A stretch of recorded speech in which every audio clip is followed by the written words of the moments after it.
Thank you so much, Alina. Very insightful. Anshra, you mentioned 18 Amendment, right? Why is 18 Amendment considered such a big deal when we talk about the Constitution of Pakistan? Okay, so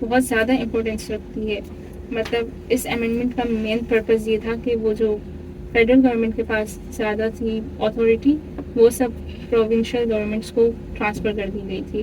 اور سب سے بڑی بات اس میں یہ تھی کہ concurrent list جو تھی وہ مطلب ختم کر دی گئی تھی اور اس کے جو ٹائپس تھے وہ پروونشل گورنمنٹس کو ٹرانسفر کر دیے گئے تھے. تو this was the main thing. اور اس میں جیسے ڈپارٹمنٹس خود مینیج کرنے لگے تھے, جیسے ڈپارٹمنٹس ہیلتھ کیئر, کلچر, اور یہ سب پروونشل گورنمنٹ خود مینیج کرنے لگ گئی تھی. اور ڈکٹیٹرشپ کے کچھ پاورز بھی ریموو کر دیے گئے تھے. اسی لیے اس امینڈمنٹ کو پاکستان میں ڈیموکریسی اور پروونشل آٹونمی کو اسٹرینتھن کرنے والا ایک ہسٹورک اسٹیپ مانا جاتا ہے. Thank you so much, Anshra. So now we understand that what it is and where it came from, right? So now let's talk about the positive aspects. Momal, can you tell me what are the advantages of provincial autonomy? ویسے تو provincial autonomy کے بہت major advantages ہیں, جیسے government better ہوتی ہے اس سے, اور لوکل گورنمنٹ اپنے ایشوز بیٹر طریقے سے سالو کر سکتے ہیں. اپنی گراؤنڈ ریالٹیز کو دیکھتے ہوئے اپنے ایشوز ان کے بیٹر طریقے سے سالو ہوتے ہیں. لائک بلوچستان کے کچھ ایسے ایریاز ہیں جن کے health care problems obviously Sindh اور پنجاب سے بہت ڈفرینٹ ہیں, تو لوکل لیول ڈیسیجن میکنگ جو ہے وہ ہیلپ کرتی ہے اور افیکٹو ہوتی ہے ان کے لیے. اور like literacy campaigns, health care campaigns, infrastructure projects and local development plans. اور ڈیموکریسی اس چیز سے بہت اسٹرانگ بھی ہوتی ہے because political participation again increase ہوتی ہے لوگوں کے اندر. اور اس کے ایڈوانٹیج بھی ہیں لیکن اس کے ڈس ایڈوانٹیجز بھی ہو سکتے ہیں, لیکن besides controversy have to talk about it. Thank you so much, Momal. I genuinely love the point about decisions being made closer to the people. Yeah. So I'm sure provincial autonomy has a lot of advantages, Yeah. but I believe that nothing is perfect. Yeah. So Alina, can you tell me what challenges does Pakistan face with provincial autonomy? سب سے بڑا challenge تو میرے خیال میں یہ ہو سکتا ہے کہ ہمارے پاس مطلب کہ ریسورسز سب سے بڑا ایک چیلنج ہو سکتا ہے, کیونکہ اس کی بھی کافی زیادہ کمی ہے اور اس کی وجہ سے ہماری گورنمنٹ مطلب کہ جیسے ایکولی ڈسٹریبیوٹ بھی نہیں ہے اور وہ ریسورسز بھی ڈسٹریبیوٹ نہیں کر سکتی ہے. دوسرا ایک تو ایشو یہ بھی ہے کہ ہم لوگ کا جیسے ہر پروونس کے لحاظ سے اگر ہم لوگ دیکھیں تو ہم مطلب سب کی لینگویجز الگ ہیں, پھر ہمارا ایک کلچر بھی آ جاتا ہے کہ ہر جگہ کا کلچر الگ ہے, تو پھر ہر کوئی ظاہر ہے اپنی پرائیورٹی کو دیکھنا مطلب پہلے پریفر کرتا ہے. اس وجہ سے بھی مجھے لگتا ہے کہ ہماری گورنمنٹ مطلب ویک ہو جاتی ہے اس جگہ پر. اور دوسرا یہ ہے کہ ہم لوگ کوآپریشن اگر ہم لوگ کریں تو میرے خیال میں ہم لوگ اس کو بیٹر بنا سکتے ہیں, مجھے ایسا لگتا ہے. This brings up to an important question. Anshra, can you tell me provincial autonomy strengthens or weakens the national unity? I think provincial autonomy strengthens because اگر provincial autonomy نیشنل یونٹی کو بڑھاتی ہے اگر وہ صحیح سے امپلیمنٹ کی جائے تو. اگر وہ صحیح سے امپلیمنٹ نہیں ہوگی تو اس کے کانسیکوینسز الگ ہوں گے. یونٹی کا مطلب یہ نہیں ہوتا ہے کہ صرف ایک سینٹر آپ کو کنٹرول کر رہا ہے اور وہی آپ کو سب کچھ کر کے دے رہا ہے, یہ نہیں ہوتی یونٹی کا مطلب. ریئل یونٹی تب ہوتی ہے جب ہر پروونسز اپنا پارٹ صحیح سے کریں, مطلب اس کی آئیڈینٹی, کلچر اور رائٹس کو رسپیکٹ دیا جا رہا ہے ہر کلچر کو. اور پرابلم یوزولی پولیٹیکل کانفلکٹ سے آتے ہیں, انفیئر ریسورسز سے آتے ہیں, یا پھر پور گورننس کی وجہ سے آتے ہیں. پروونشل آٹونومی خود ایشو کبھی بھی نہیں بنتی, اور in fact stronger provinces make stronger Pakistan. Provincial autonomy diversity کو پروموٹ کرتا ہے while keeping the federation respected and united. اور جب لوگوں کو انکلوژن فیل ہوتی ہے تو ٹرسٹ اور اسٹیبلٹی نیچرلی انکریز ہوتی ہے as well. Thank you so much, Anshra. The sentence that you said that stronger province contribute to a stronger Pakistan. I feel like بہت سارے لوگوں کو یہ sentence کہنا چاہیے اور سننا بھی چاہیے. So let's make this practical, Momal. Can you tell me what steps can improve provincial autonomy in Pakistan? Okay, so if we talk about in future, تو بات ہوتی ہے 18ویں ترمیم کی جو ابھی پاس نہیں ہوئی, اور بولا جا رہا ہے کہ یہ بل پاس ہوگا, لیکن اس بل میں ایسا ہے کہ جو پروونشل آٹونومی ہے وہ واپسی فیڈرل کے پاس جائے گی, ابھی لاسٹ کلاس میں مس نے ہمیں یہی بتایا کہ جو ہے واپسی فیڈرل کے پاس چلی جائے گی ساری پروونشل آٹونومی. لیکن 18ویں ترمیم یہ کہتی ہے کہ پروونشل آٹونومی پروونسز کے پاس ہے اور وہ اپنی پاورز کو ایگزیکٹلی کر سکتے ہیں اپلائی. تو بات کرتے ہیں فیوچر کی. تو فیوچر میں پروونشل آٹونومی ایک بیٹر گورننس بنا سکتی ہے. دوسرا یہ کہ میرے خیال میں پاکستان کے فیوچر میں پروونشل آٹونومی کا رول بہت امپورٹنٹ ہے. ہر پروونس کی ایشوز ڈفرینٹ ہیں. لوکل گورنمنٹس پرابلمس کو اچھی طریقے سے سالو کر سکتی ہیں آگے جا کے, اور اگر لوگوں کی یونٹی ہے تو سب کچھ ہو سکتا ہے ساتھ میں. اور پروونشل آٹونومی پولیٹیکل ٹینشنس کو بھی ریڈیوس کرتی ہے کہ اگر فیڈرل اور پروونشل میں مسئلہ ہے تو CCI امپروو کرائے گی. CCI اس کو بولے گی کہ بھائی جو ہے آپ لوگ اپنا کانفلکٹ جو بھی ہے اس کو سالو کریں. وہ سالو کرائے گی پروونشل اور فیڈرل کے بیچ میں. دوسرا پروونشل آٹونومی جو ہے پاورس کے ساتھ اکاؤنٹیبلٹی اس کی بہت ضروری ہے. اگر ٹرانسپیرنسی اور گڈ گورننس ہو تو پروونشل آٹونومی اسٹرانگ ڈیموکریسی اور بیٹر ڈیولپمنٹ میں امپورٹنٹ رول پلے کرتی ہے.